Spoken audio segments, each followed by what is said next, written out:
Gente, boa noite. Muito obrigado pela presença. Meu nome é Afonso Borges, eu faço o projeto Sempre um Papo há tanto tempo que eu já até esqueci. Bem, o projeto Sempre um Papo é realizado via Lei Federal de Incentivo à Cultura, graças ao patrocínio da CEMIG e do Itaú, e com o apoio inestimável da Fundação Clóvis Salgado, realização também deles, por isso que a gente está aqui, com entrada franca, já há 33 anos. E agora eu gostaria de convidar a maravilhosa Marina Colasanti.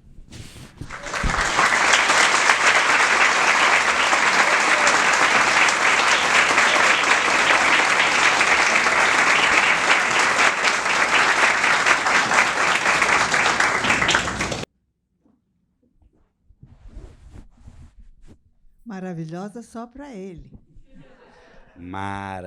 Marinavilhosa. Inventei. Acabei de autografar um livro para ele, lembrando quanto chão a gente já fez junto, quantas coisas a gente já fez juntos. Comecei a trabalhar com você no Cabaré Mineiro. Marina, 1987. Olha, parecia um rendezvous. Tudo iluminado de vermelho. Tinha uns giraus laterais, não tinha? Tinha. Eu tive que sair de lá porque no Cabaré foi o único ano que eu fiz no La Taberna antes, né, quando comecei. O povo bebia, né? Aí bebia uma, aí bebia duas, na terceira eu jogava cadeira. Entendeu? Aí não deu, as cadeiras voando, aquela coisa toda, álcool e debate não dão certo. Não. Então fiquei só aquele ano lá no Cabaré. Mas trajetória grande, né, Marina? E hoje a gente fez a Marina que me fez essa proposta, eu adorei, ao invés de ficar falando, quer dizer, poderemos também falar dos muitos livros da Marina, em especial esses dois, mas como os 3 mais livros recentes que vão sair ainda no segundo semestre, a gente decidiu falar sobre as coisas do mundo. O mundo e as coisas do mundo? As coisas... Eu não lembro. Quê? Eu não lembro o que é, não. Também não. Não? Então ótimo. Títulos só são importantes em livro porque ficam. Exatamente. Fica na capa para sempre. O Fulharajá foi um fracasso. Eu falava o tema assim, de repente o Zuenir, o pessoal olhava para mim, você propôs esse tema, Afonso? Eu falei, gente... Então eu queria que a gente começasse falando se dá para separar as coisas do mundo e o mundo das coisas. Não dá para separar. Não dá para separar as coisas do mundo da vida da gente. Primeiro, porque supõe-se que as pessoas todas sejam cidadãs, todas estejam interessadas no andamento do mundo. Segundo, eu peço desculpas porque eu estou um pouco virada para cá por causa do Afonso. Eu não quero voltar as costas para ninguém. Segundo, porque as coisas do mundo influenciam a nossa vida, mexem na nossa vida. E mesmo os que não se interessam pelos outros, só se interessam por si, sentem os abalos. Eu vi no avião, lendo uma matéria, sou assinante de uma revista francesa maravilhosa, lendo uma matéria que, na França, na Europa, estão começando campanhas contra o turismo de avião, porque o avião é altamente poluente. O avião contribui grandemente para o aquecimento global. Então, os europeus estão se perguntando se vale a pena ir a Bagdá ou a Istambul por 4 dias, só para mandar fotos no Instagram para os amigos e poluir o planeta, ou se é mais justo ir a um lugar mais próximo de trem, ir a uma cidade que se possa alcançar de carro, E eu dei um sorriso porque eu vi que está ali um casal do meu coração, que são eles que fazem o meu blog e me dão de presente. Olha que generosidade.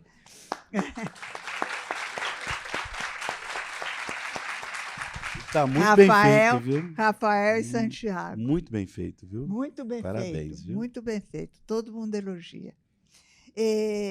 Então, uma discussão dessa acaba mexendo com a vida de todo mundo, porque a questão planetária, você não pode ignorar a questão planetária.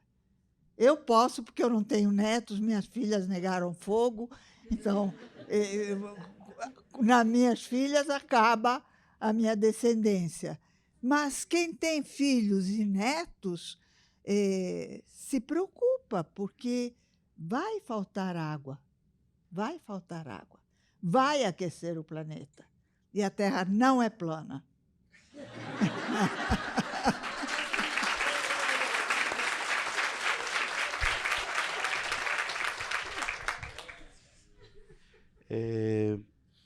Você decorou mesmo? Hã? É verdade que você decorou mesmo? Eu decorei, mas eu vou contar no fim. É. Ou você quer? Eu trouxe, Não, conta eu agora. trouxe poemas para ler dos livros novos que vão sair. Sei. E presumindo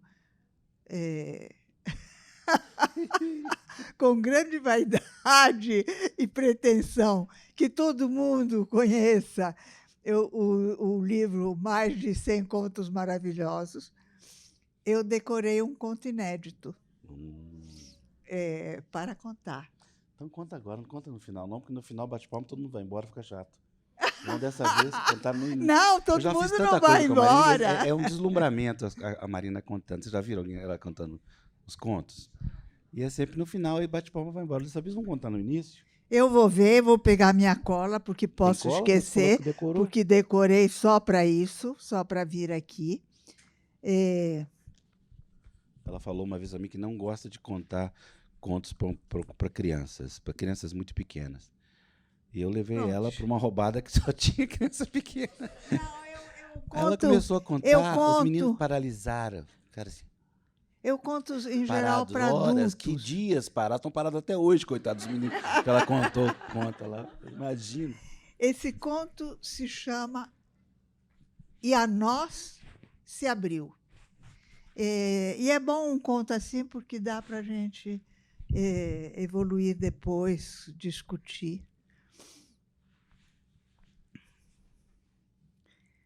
Hora de comer, informou-lhe a luz do sol incidindo a prumo sobre as folhas. Cravou o machado num toco, abriu e fechou a mão repetidas vezes, liberando-as da força que havia exigido. Depois sentou-se e alcançou no bornal sua refeição. A refeição era um generoso pedaço de pão, um naco de pera, um naco de queijo e 2 peras. Mastigou devagar, sem ceder à pressa imposta pela fome. Afinal, era o seu momento de descanso. Comeu as peras com casca e aproximava a faca do chão para enterrar o miolo, dando às sementes possibilidade de germinar, quando viu a Nós. Olhou para cima, claro, tinha sentado embaixo de uma castanheira. Árvore nobre, pensou, conhecedor dos nós e dos veios ocultos pela cortiça. Árvore leopardo, pensou ainda, comparando as pintas da fera com aquelas manchas do lenho, como se as tivesse diante dos olhos. Desde menino, acompanhando o pai ao bosque, havia se preparado para ser lenhador. E agora, no meio do percurso de vida, sabia tudo do seu ofício. E o emaranhado dos troncos lhe era mais familiar e acolhedor do que qualquer outro lugar.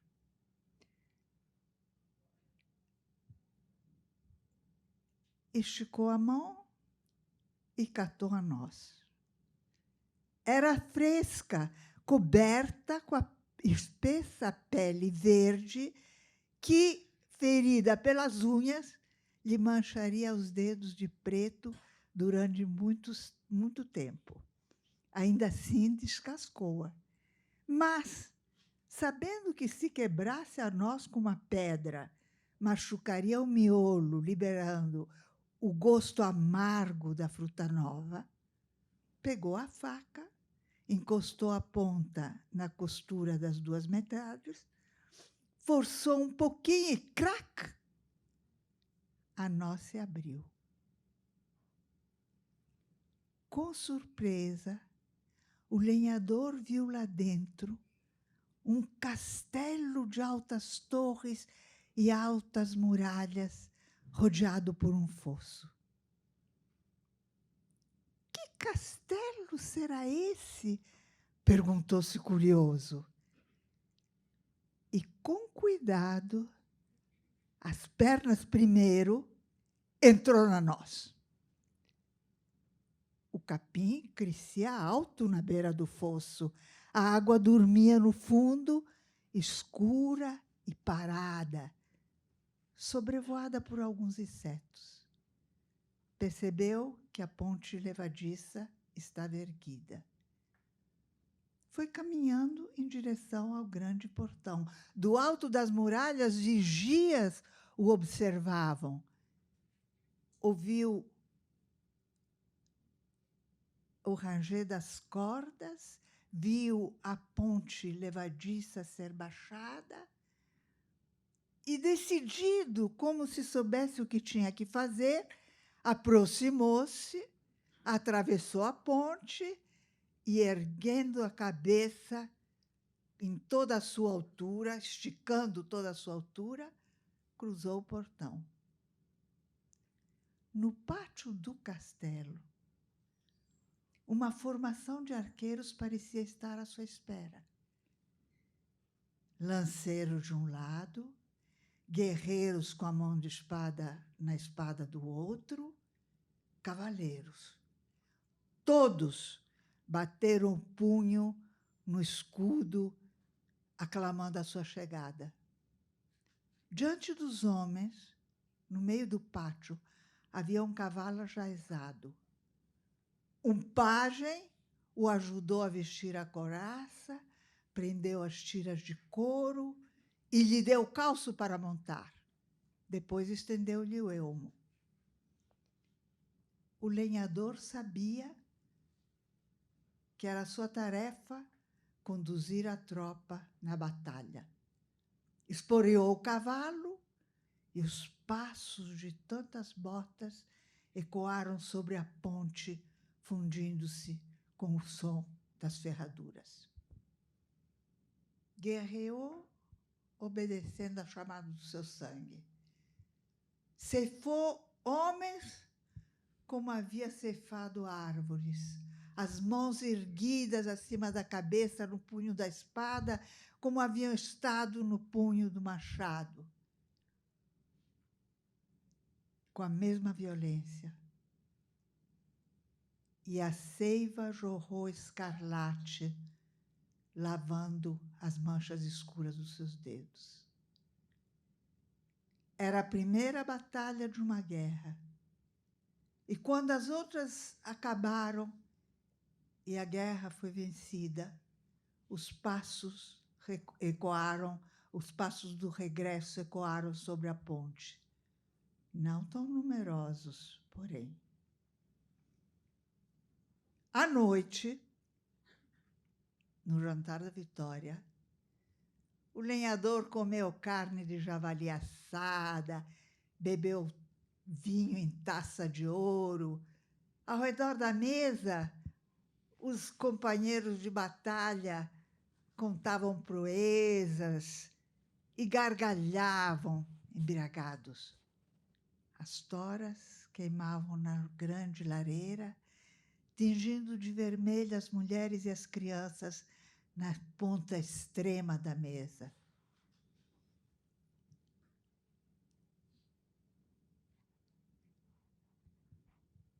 Depois da carne, trouxeram a cesta de frutas. E entre pera e maçã, o lenhador viu a noz. Esticou a mão, colheu-a entre os dedos. Não estava fresca, o tempo das nozes frescas havia passado. Ainda assim, não quis machucar o miolo. Tirou o punhal da cintura, encostou a ponta na costura das duas metades, forçou um pouquinho e crac! A noz se abriu. Sem surpresa, o homem viu lá dentro o seu bosque, os troncos escuros, o farfalhar das cabeleiras. Pensou que, quando chegasse amanhã, os lagartos sairiam dos seus esconderijos para se aquecerem nas poças de sol. E o amanhecer já vinha chegando.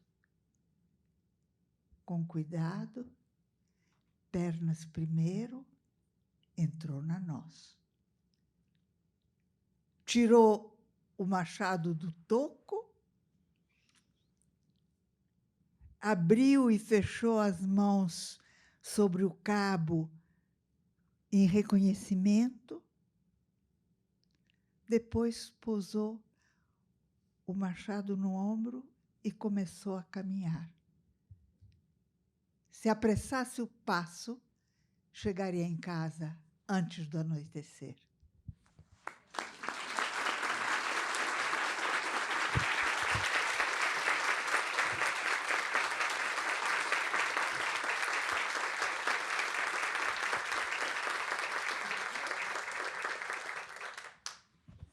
E aí, não falei?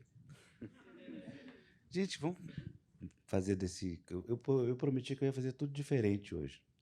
Então, todas as vezes eu fico fazendo pergunta para a Marina até querer ir embora.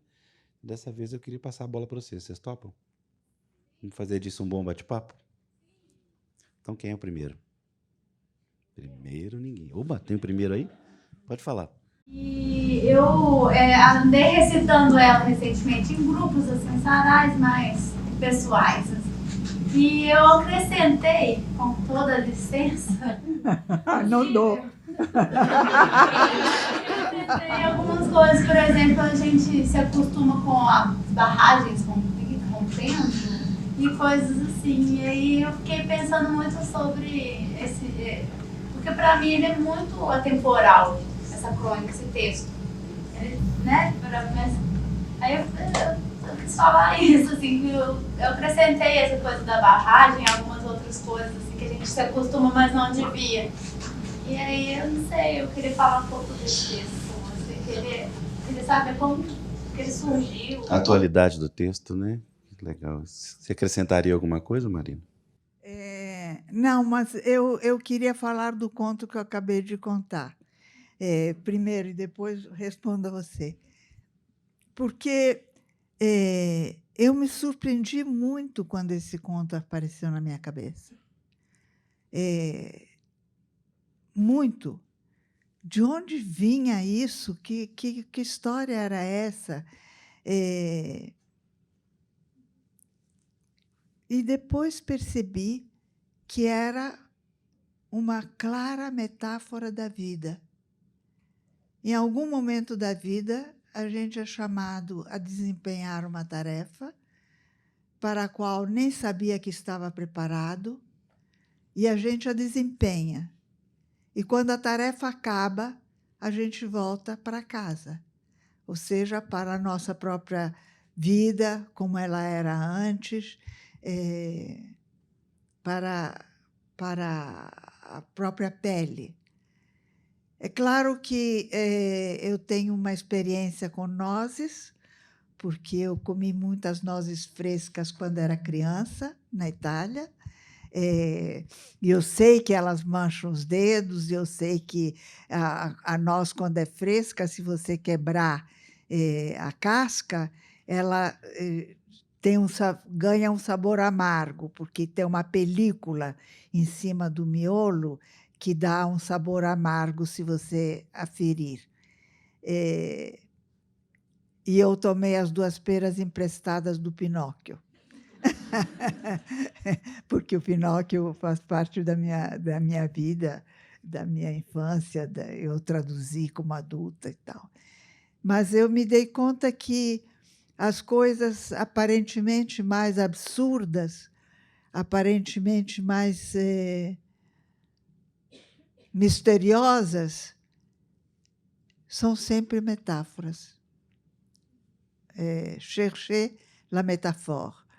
Como, em vez de chercher la femme, que hoje em dia ninguém cherche la femme, chercher la métaphore.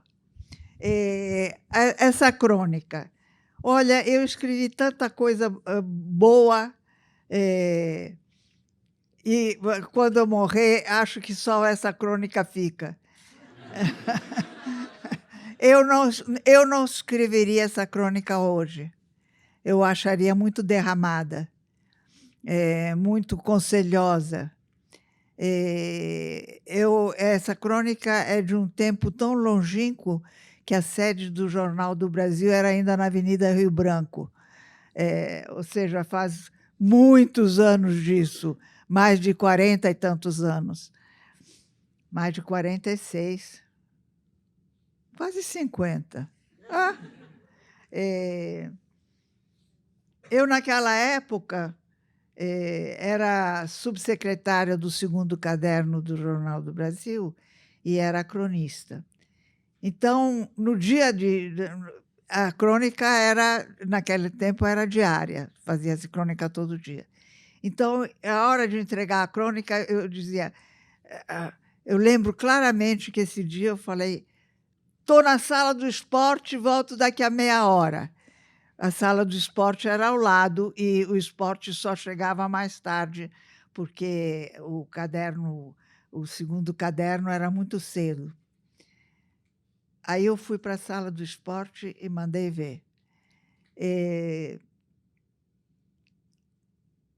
Eu não faria essa crônica hoje, ou se eu acrescentasse alguma coisa, eu acrescentaria,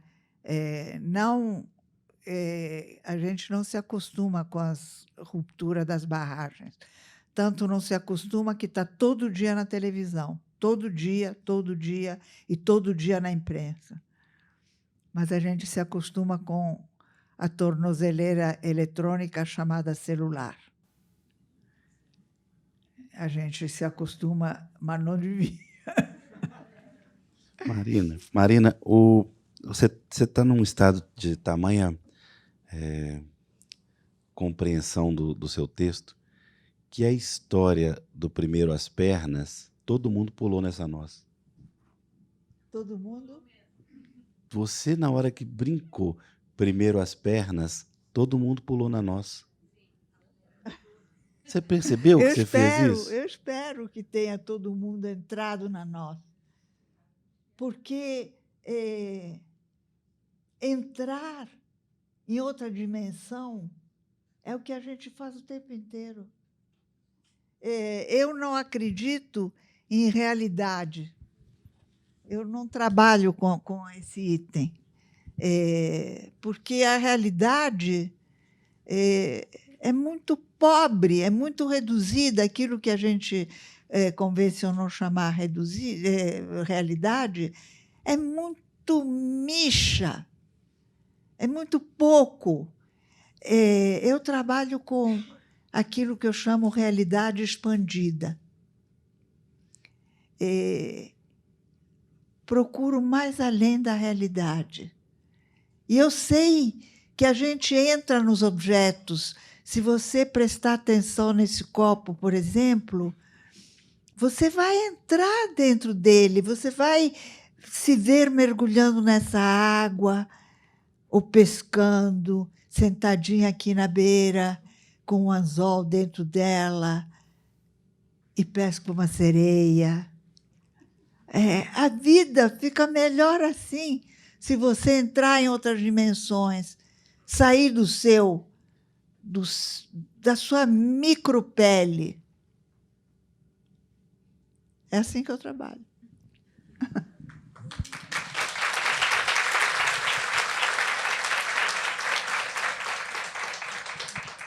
Por favor.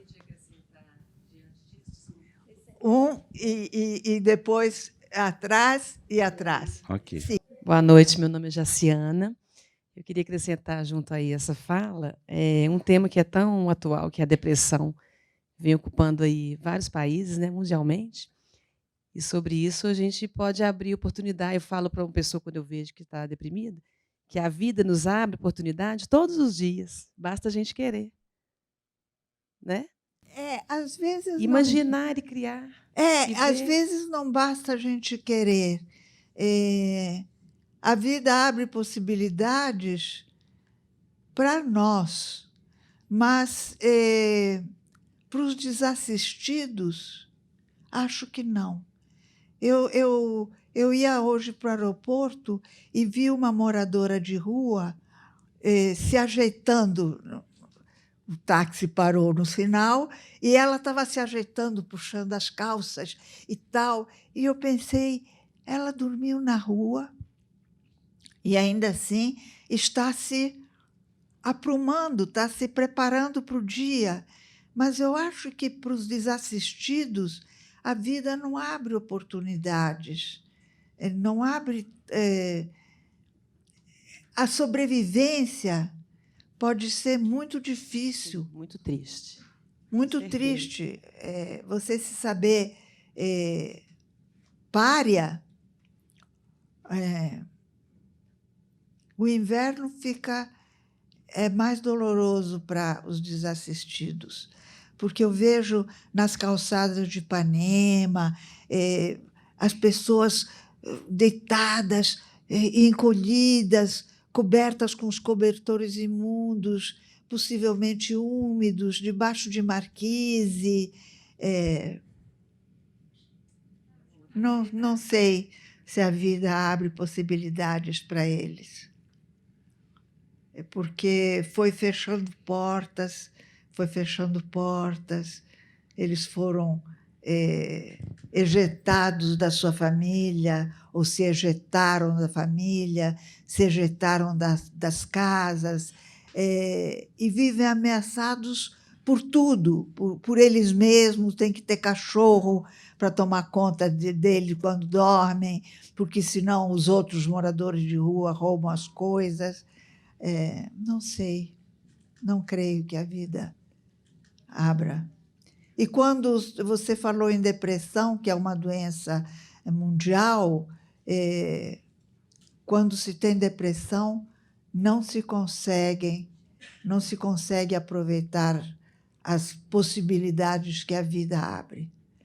A vida oferece e não há ânimo, não há drive, você não consegue ligar o contato para aproveitar. Você está... É feito queijo debaixo de uma redoma de vidro. Não tem uns queijos ou uns doces em botequim debaixo de uma redoma de vidro? Quem está em depressão tem essa sensação, que está debaixo de uma redoma e não consegue ouvir direito os sons, não consegue respirar direito, não consegue participar da vida. Segunda pergunta? Quem é? Lá atrás, ele. Ele. Passa para o lado aí, gente. Boa noite, como é que você chama? Boa noite, eu sou Walter. Eu queria que você falasse do processo criativo e do que é o instrumento da escrita. Se você pudesse separar essa possibilidade para a jovem Marina e hoje com a madureza, o que que representaria, o que que representou a escrita no início da sua carreira e o que que ela representa hoje? É uma boa pergunta. O processo criativo eu exerço de muitas maneiras. Todo dia na cozinha, toda noite, aliás. Eu exerço com agulhas, com fios, com tecidos, com tricôs, com bordados, e com desenho, ilustração, pintura. A escrita vai ficando mais difícil com o tempo. Porque quando eu comecei, eu não tinha nenhum compromisso com a escrita. Eu tinha absoluta independência. Como eu disse, eu não faria hoje a crônica Eu Sei, Mas Não Devia. Eu não tinha limites. Hoje, eu me sinto mais responsável, porque um mau livro compromete todos os outros que já saíram. O uso de um lugar comum que me era permitido quando eu era jovem, hoje em dia já não posso mais cair nessa arapuca do lugar comum. E eu não quero me repetir. Eu não quero fazer a mesma formação de frases, não quero fazer as mesmas metáforas. Não, eu estou à procura de um certo frescor de linguagem. Sempre. Dizer as coisas sem usar as fichas prontas que utilizamos no cotidiano para dizer essas mesmas coisas. Dizer de outra maneira.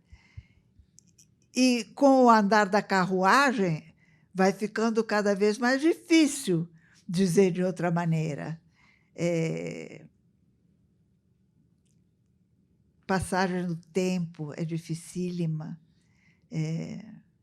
Enfim. Aproveitando isso, Marina, como é que as histórias te assaltam? Como é que elas chegam? Hoje, né? As histórias... essa história é de um período em que eu estava escrevendo contos de fada, porque eu não escrevo aleatoriamente. Ou eu sento para escrever crônica, é uma coisa, toda semana eu escrevo crônica, os livros são projetos. Para mim, um livro é um projeto, o projeto livro. Então, se eu estou metida num projeto livro, eu estou metida só naquele. Eu acabei de escrever um livro que me levou 2 anos. Acabei semana passada. Enquanto eu estou trabalhando naquilo, só estou trabalhando naquilo. Porque a sensibilidade vira um funil. O olhar só capta aquilo que lhe interessa para aquele projeto livro. Você direciona o seu olhar como se fosse um falcão, para só pegar o que o falcão come. Então, só me serve aquilo que vai servir para o projeto livro. E é por isso também que eu trabalho em gêneros diferentes. Primeiro, porque eu adoro a diversidade. Segundo, porque a cada projeto eu volto, de cada projeto eu saio renovada, porque eu andei caçando em outra savana, em outras florestas, em outros bosques, andei caçando outros animais. Então, tive que arrumar outras armas. e volto muito renovada. Se eu estou trabalhando com histórias maravilhosas, elas começam a pipocar na minha cabeça um chamado, abrir uma noz. Aí eu vou acompanhando aquilo como se eu estivesse dentro da história. E o que acontece agora? E aonde essa pessoa vai? E o que acontece com ela? E aonde ela cai? Ui, um buraco, um precipício. O que, que tem lá embaixo? Uma serpente. Oh, meu Deus! Assim, assim.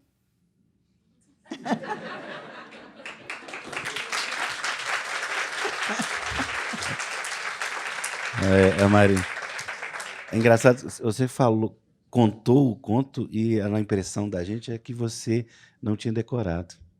Você estava fazendo ele agora. Você é um talento. Bem, senhora, por favor, boa noite. Como é que você chama? Boa noite, Bruna. Marina, que bom, então, que você escreveu. A gente se acostuma, mas não devia.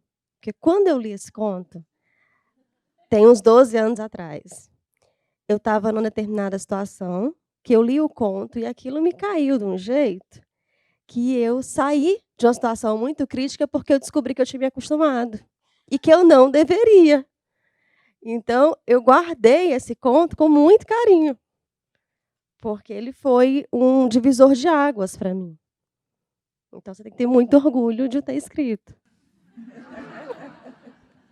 Que bom, que bom que eu tenha feito quando eu me permitia fazer uma coisa assim, porque a verdade é que eu não me acostumo. E não acostumar-se é pior, porque você, toda vez... Eu moro ao lado de uma comunidade, Pavão, Pavãozinho ou Cantagalo. Eu não saio da minha casa sem passar em frente a essa comunidade. E toda vez eu não aceito. Eu sei que no Brasil se aceita desde sempre que pessoas vivam dessa maneira, sem esgoto. Quando eu cheguei no Brasil, a água era carregada em latas de banha na cabeça das mulheres. Lata d'água na cabeça era por isso. O deputado que fizesse uma bica d'água numa favela, ao pé de uma favela, já estava eleito, porque era uma necessidade primeira. Mas eu não posso me acostumar, não posso aceitar. Não consigo aceitar. Mas ele traz essa inquietude. Traz uma inquietude. Boa noite, como é que você chama? Mas não é confortável. Adriana. Sim. Boa noite. Marina, desculpa falar Marina assim. Sim. É um conto que mexeu comigo a vida inteira. E de vez em quando eu ainda olho ele até hoje. Não é seu, é do Afonso Romano. Mas eu, como mulher, li pensando em você. Chama Quando as Filhas Saem de Casa, ou Quando as Filhas Crescem, uma coisa assim. E que você tem um trecho que fala assim, a gente se sente órfão dos próprios filhos. Então, até hoje, meus filhos já saíram de casa há mais tempo, já são casados, já têm filhos, mas esse conto mexe comigo até hoje. Então, assim, eu fiquei imaginando o casal, não só ele, mas o casal, como estava se sentindo naquela época, os filhos crescendo e saindo. Então, nem a pergunta, é só uma colocação que eu queria te falar, que como isso foi importante, e como eu li o livro, o conto, como me vendo assim, como você falando isso também. Não sei se era o mesmo pensamento seu. Os filhos os tivemos juntos.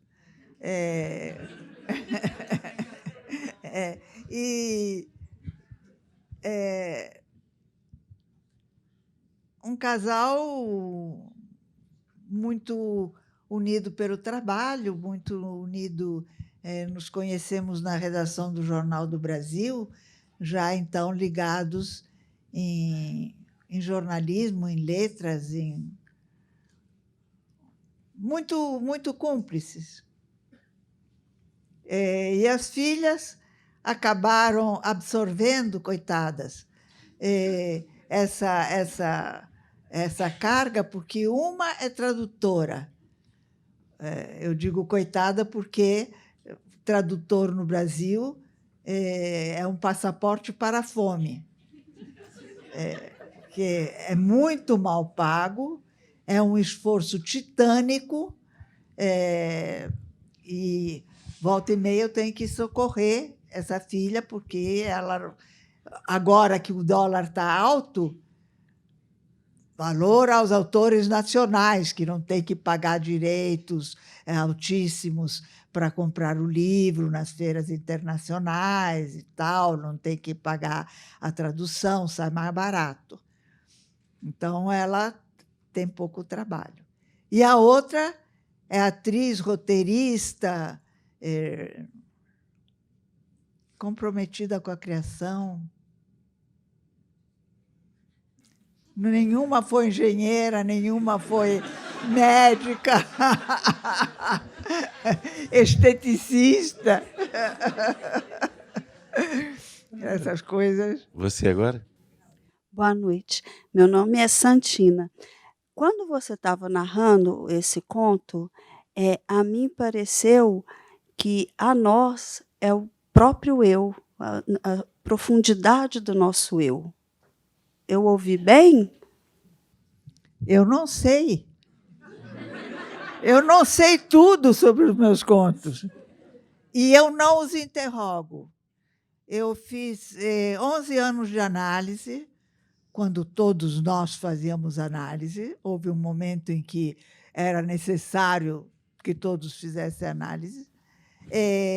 Hoje o pessoal prefere ir para a Embaixada dos Estados Unidos. Hoje as pessoas preferem ler livros de autoajuda, que, se ajudassem, não seria um mercado tão fluente, porque você lia um, estava ajudado e pronto, não comprava outro. Não precisava do segundo, né? Não precisava do segundo. É autoajuda do autor.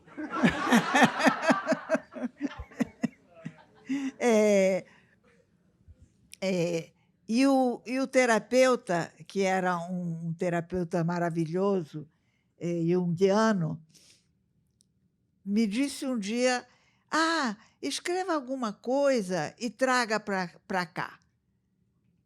Aí eu fiquei absolutamente paralisada, não consegui escrever coisa nenhuma. Voltei a semana seguinte, não consegui escrever. Desculpe, erro meu, a criação é intocável, não vamos trabalhar com a sua criação, pode escrever à vontade, sem precisar trazer. Então, eu não interrogo os contos, eu deixo a interpretação do leitor é certa para ele, e eu não vou interferir. O leitor que faça do conto o que quiser. Eu dou esse direito. Não tem aquilo, o que o autor quis dizer. Não. Eu falei que é uma metáfora da vida porque assim me pareceu, questionando o próprio conto. Mas para você pode ser, a nós pode ser o eu, o miolo, o self. Marina, você já teve uma escala, digamos assim, de projeção na década de 70 e 80 como cronista nas principais revistas femininas brasileiras, né? Não só no Jornal do Brasil. E esse assunto te levou a uma posição de discutir a questão da mulher, que depois se disseminou, né? Hoje é uma coisa mais comum, né? Houve uma época que só você falava isso, né? Só você colocava essa questão. Não, só eu não. Era a terceira onda feminista, porque o feminismo começou no século XIX. Depois teve Simone de Beauvoir e tal. Aliás, quem mandou ler Simone de Beauvoir foi Gabeira, que trabalhávamos juntos no Jornal do Brasil. Ele disse: "Você já leu Simone de Beauvoir?" "Não." "Então, leia." Obedeci. Deu no que deu. Eu sou uma feminista histórica, não estava sozinha. Havia muita gente trabalhando. Fizemos a Ruth Escobar fez porque me vem Ruth de Aquino, que é jornalista. A Ruth Escobar fez o primeiro Conselho Nacional dos Direitos da Mulher, com Rosemarie Muraro, minha colega de análise. 9 anos, eu sei tudo da Rose e não contarei nada. Bom, agora pode, né, coitado? Não pode. Segredo de análise é segredo de análise. Não, depois você vai me contar, Imagina, então. em grupo, se as pessoas começam a contar o que conhecem uns dos outros. Não é possível. Nunca mais. Cada um é uma tumba. A Marta Suplicy não estava, não? Quê? A Marta? Não, mas a Marta era feminista da época. Fomos um grupo de feministas históricas. E o Conselho Nacional foi muito bem sucedido, porque foi a época da Constituinte e o Conselho pediu aos estados que cada um, dentro das suas organizações, pusesse por escrito o que as organizações desejavam que constasse da Constituição. Esse material todo foi reunido, mandado a Brasília, elaborado por um grupo, e se fez a Carta das Mulheres Brasileiras aos Constituintes. E era um documento bonito, porque era como uma carta,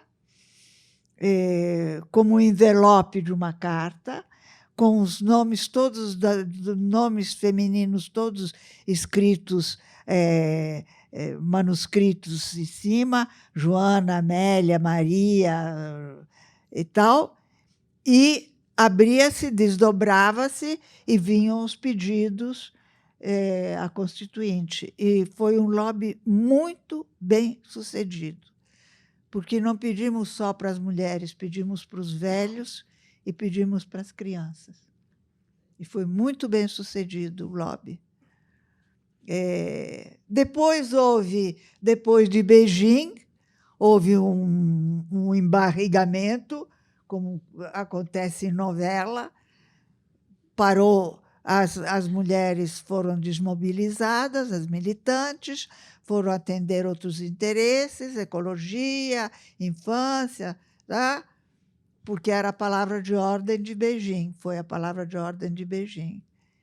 E agora, graças a Deus, as jovens estão novamente no campo de batalha.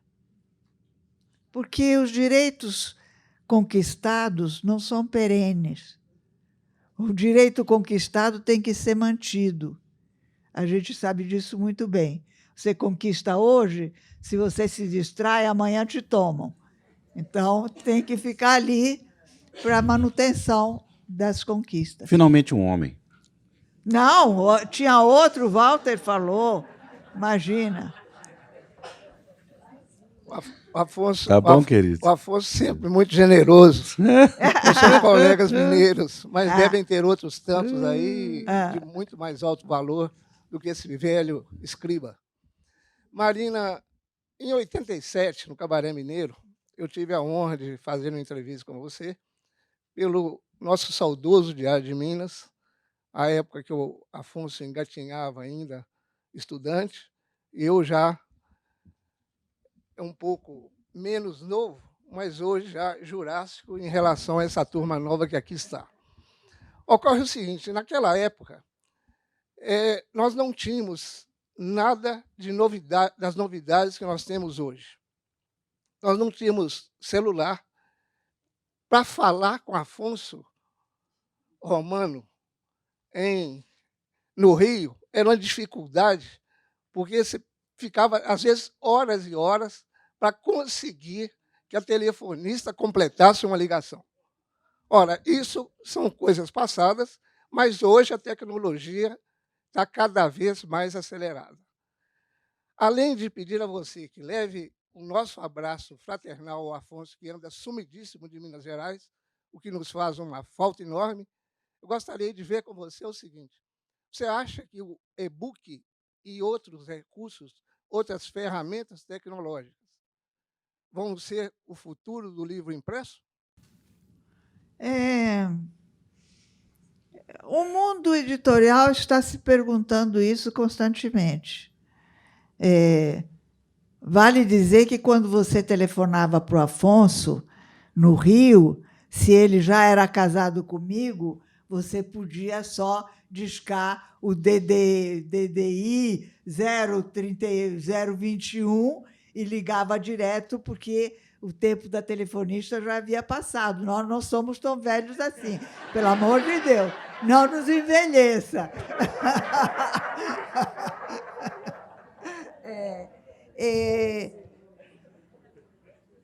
O ser humano não vive sem narrativas. Isso é absolutamente reconhecido. O suporte do livro já mudou. Pode mudar mais uma vez. O que não muda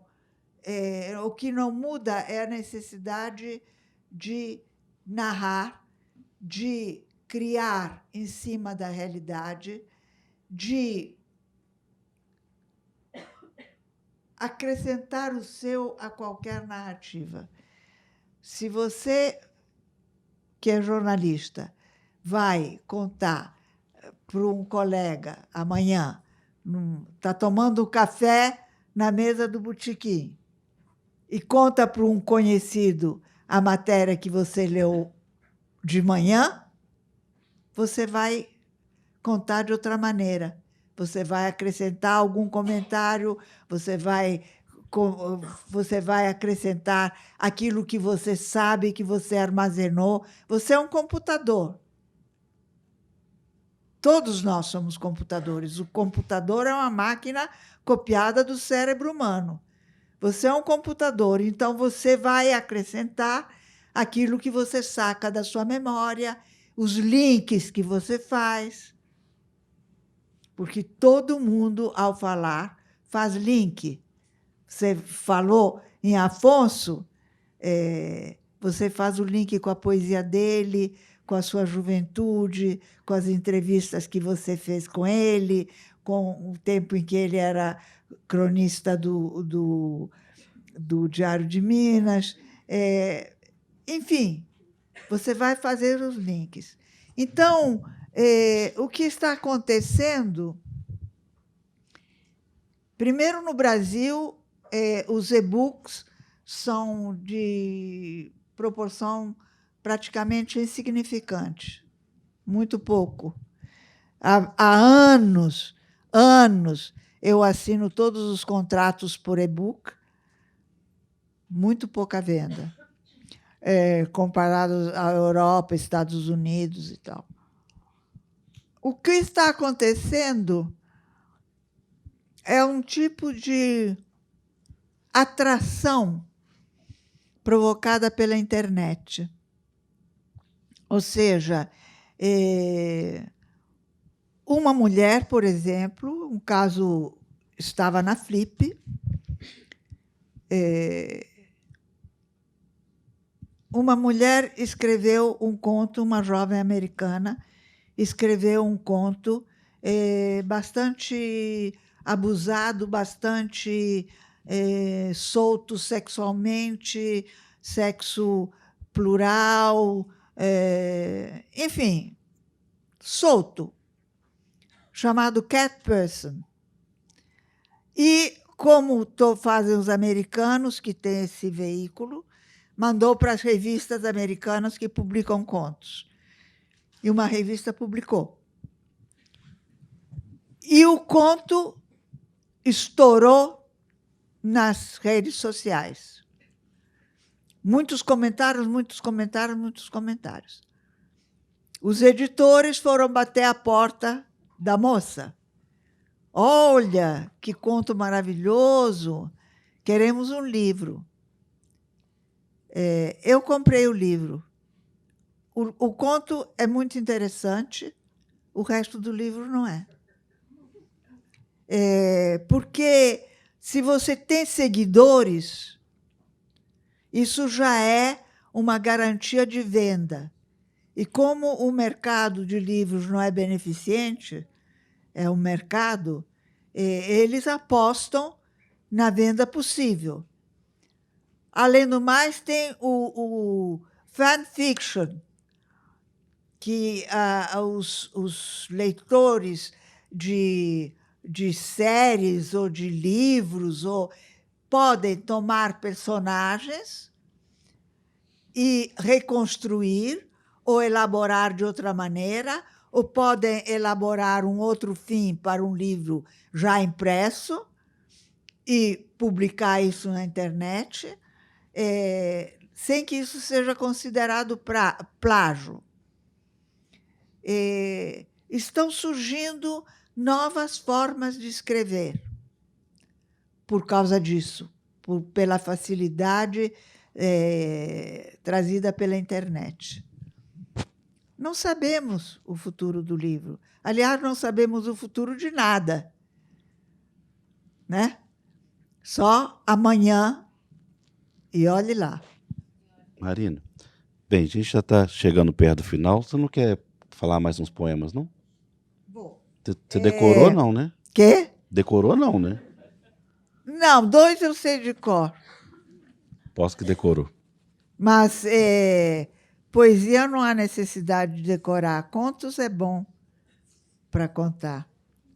Eu publico esse ano 2 livros, um de poesia adulta, que deve sair em agosto, e outro de poesia infantil, que sai talvez esse mês, os 2 pela Record. E estou ilustrando um livro que sai quando eu acabar de ilustrar.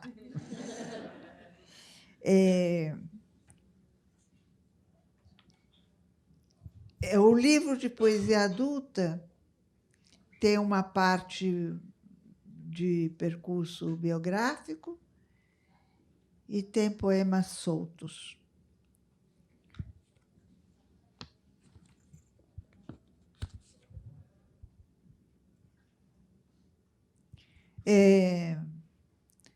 Conforme se sabe ou não se sabe,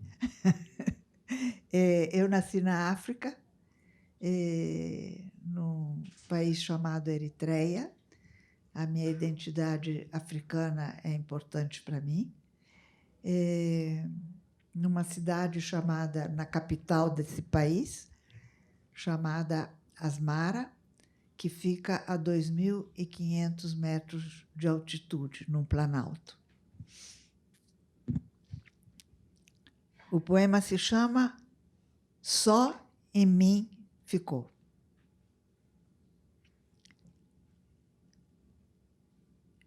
Nasci longe de mim, em terra alheia, levada por um hálito de guerra. Nada era nosso ali, embora nos dissessem diferentes. Meus pais acreditaram na miragem e na proximidade das estrelas, compraram casa e cão, vestiram albornoz nas noites frias, plantaram vida nova em velho chão. Minha colaboração foi involuntária, nascer não é nenhum merecimento. Útil, porém, para marcar começos. Depois, quando a miragem foi trocada por outra e as roupas retiradas dos cabides, só em mim ficou Asmara tatuada, nunca mais vista e nunca obliterada.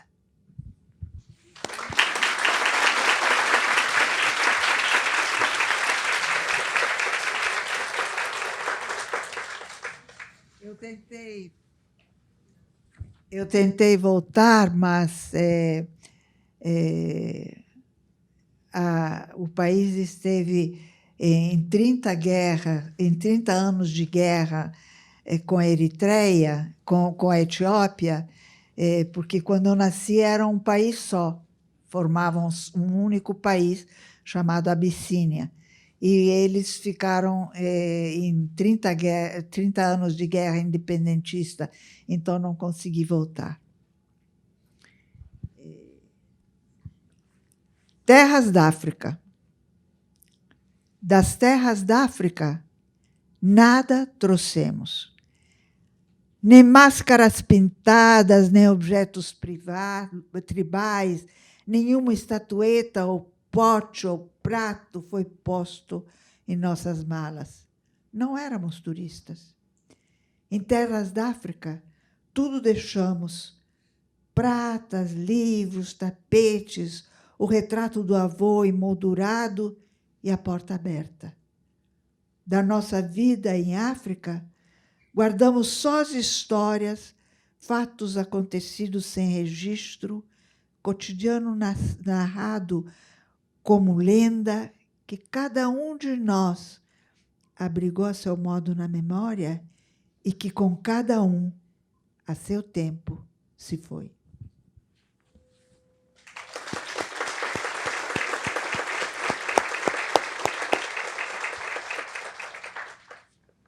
Difuso desejo. 3 vezes minha vida foi tirada do trilho em que corria e posto em outro. 3 vezes me adaptei, não sem esforço. Agora a minha casa me basta e os seus gerânios. Mas sangra em mim um desejo difuso de mudança, que me leva a buscar atrás dos vidros de alheias casas, em alheias cidades, a sombra da mulher que seria eu, vivendo uma das vidas que perdi.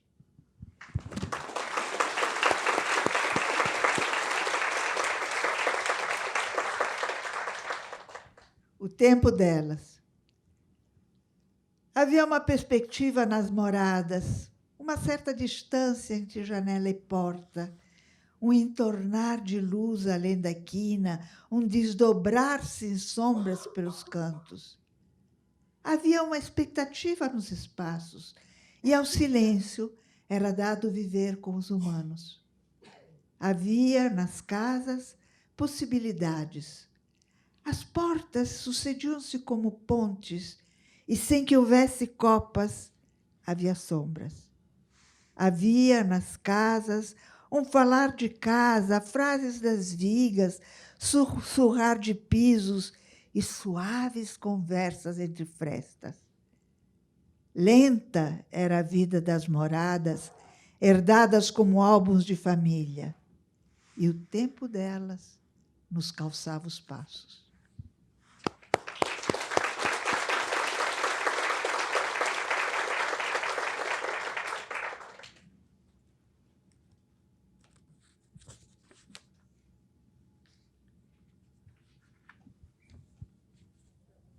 O livro se chama Mais Longa Vida. E esse poema diz por quê. Tarefas do meu avô. Meu avô paterno, eu não conheci o avô materno. Na família da minha mãe, todo mundo morreu chegando aos 40, mais ou menos. Então, não conheci. Mas meu avô paterno era um homem muito interessante, professor de História da Arte, historiador da arte, pessoa de relevo na história da arte italiana, e devo a ele ter vindo para o Brasil, porque ele era o irmão mais velho da minha tia-avó, Gabriela Bisanzoni Lage, que casou com Henrique Lage, e ele veio para ser padrinho do casamento, como o irmão mais velho e mais querido, e trouxe meu pai junto. A família veio toda. E meu pai, então, conheceu o Brasil quando a guerra acabou, ele voltou para cá. Tarefas do meu avô. 3 coisas grandiosas fez meu avô. Baixou os pesados cavalos do alto da fachada de São Marcos, que se recompusesse o bronze devastado. Cuidou que se escavassem em terra de Trípoli as ruínas deixadas por mão de Diocleciano. Secou o lago de Neme para trazer à luz 2 trirremes romanas afundadas. De um ato mais deu conta sem fanfarras ao gerar o meu pai no silêncio do quarto. Depois, a chuva ácida em Veneza corroeu novamente o bronze dos cavalos, Trípoli foi tomada por Gaddafi, que distância queria da glória alheia, e os alemães em fuga ao fim da guerra incendiaram em Neme as 2 trirremes. Só meu pai levou adiante seu percurso, que no tempo e nos filhos garantiu ao nome do meu avô mais longa vida.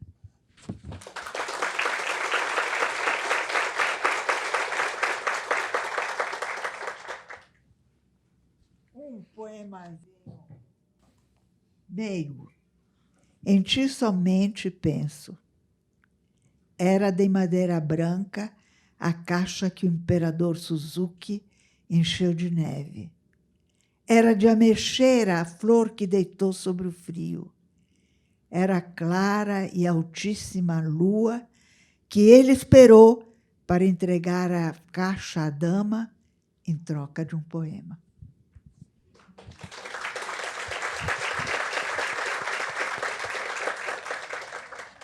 E agora, os infantis, para a gente brincar um pouquinho. Esses poemas, eu tenho poemas infantis mais longos, mas esses pertencem a uma safra que eu já publiquei, chamada Classificados e Nem Tanto, que são poemas muito curtos, muito instigantes, às vezes jocosos, e eu vou... o primeiro livro era ilustrado por Rubem Grillo, um gênio da xilogravura, um gênio brasileiro das artes, e esse livro que sai agora também é projeto gráfico e ilustrações dele.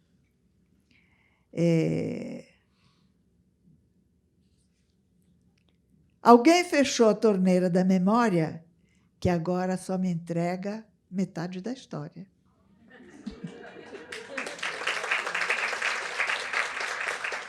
Branca de Neve, ir à praia não deve.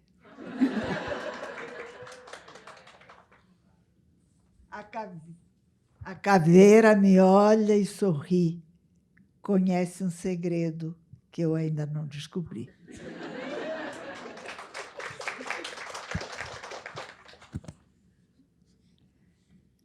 Dei um bom presente à serpente, um refil de veneno para o dente.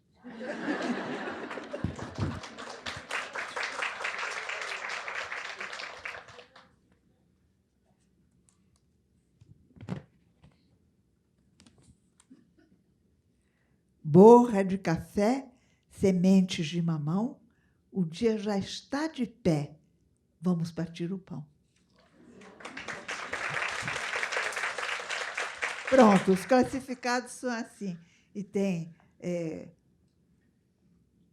o queridinho do pequeno polegar, é o dedo mindinho.